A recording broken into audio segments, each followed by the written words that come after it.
how do we build personal power? And what are the things in our lives that drain our power?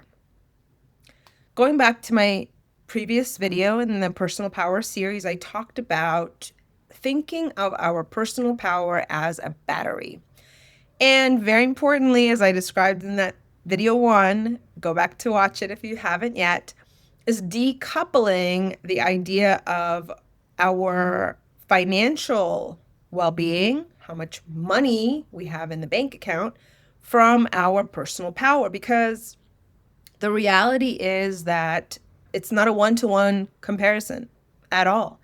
You could have a ton of personal power and no money in your bank account. Maybe you don't even have a bank account, right? On the other hand, as I talked about in that previous video, you could have tons of money in your bank account and be completely impoverished in power, right? You are not able to achieve what you want to achieve in life, which is love, peace, and happiness, all those wonderful human emotions. We all want to feel those things. We all want to experience those states of mind, those states of heart. So to understand what builds power and what drains our power, we must talk about the mechanics of emotion. Our emotions are our guidance system. We know where we are in life when we're paying attention to our emotions.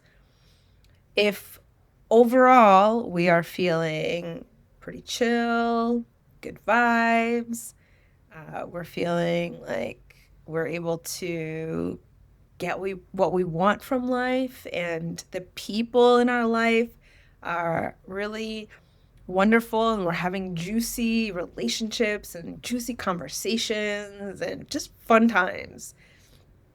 That's our place of power, right? You can see how that baseline emotion is a place of power. You can really affect a lot of change in your life if you wish. You could create and manifest from that place of power. Now, on the other hand, if we are constantly stuck in the mode of envy and jealousy, blame and comparison, you can see how draining that is on our power, right? You're not going to feel powerful if you're blaming something or blaming someone for whatever happened. You're not standing in your power when you are trapped in envy, jealousy, shame, or blame. So the mechanics of emotion: positive emotions such as clarity, joy, and peace create power, and negative emotions such as despair, anger, and envy drain our power. Now, that's not to say that those negative emotions I just mentioned are bad, right? No emotions are bad. Emotions are the way that we know where we are in life. Emotions are our way of understanding what we need to change. So the more we can accept our emotions, the more we can allow those emotions to flow through us, the more powerful we are. When you're feeling those positive emotions, when you find yourself in states of joy and lightness, peace and love, you know, or now you'll know, that you're in a state of power. You are personally powerful in that moment. And on the other hand, if you're feeling really sad, you're pulled down, you're constantly comparing yourself to other people, you're feeling envious or jealous of other people, then you know that you're losing your grip on your personal power. How do you regain your footing in your emotions? Sometimes it could feel like emotions are not even under our control at all, right? Do you feel like you can control your emotions? I don't feel like I can control my emotions, but there is something I can control, and that's my reaction to the emotions. So as an emotion comes up, it comes up as a wave. And say it's a negative emotion. Say my partner looked at me in a certain way or yelled at me or whatever. Something happened and I'm feeling really crappy about it. I'm feeling angry and ashamed and I've got guilt and just the swirl of negative emotions. Now, what do I do in that place? Do I put more shame on myself? Do I feel even worse for feeling this way? It's like, I'm such a jerk and I'm feeling all these negative emotions.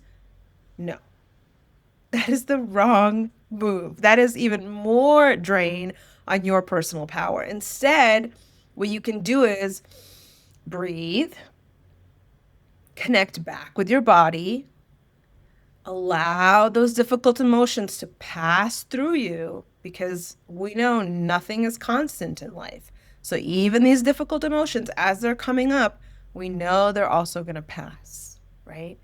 We can take comfort in knowing that however difficult an emotion is, we can just allow it to happen, feel it as it's happening, and then notice as it ebbs away. And then, just like a cork that's been pushed down deep into the water, once you let it go, that cork floats back up. Same with our emotions. When there's nothing pressing down on us, that cork just floats right up. So allowing your cork, allowing your emotions to float back up to your baseline, and raising your baseline is another very interesting subject, which I might address in a different video.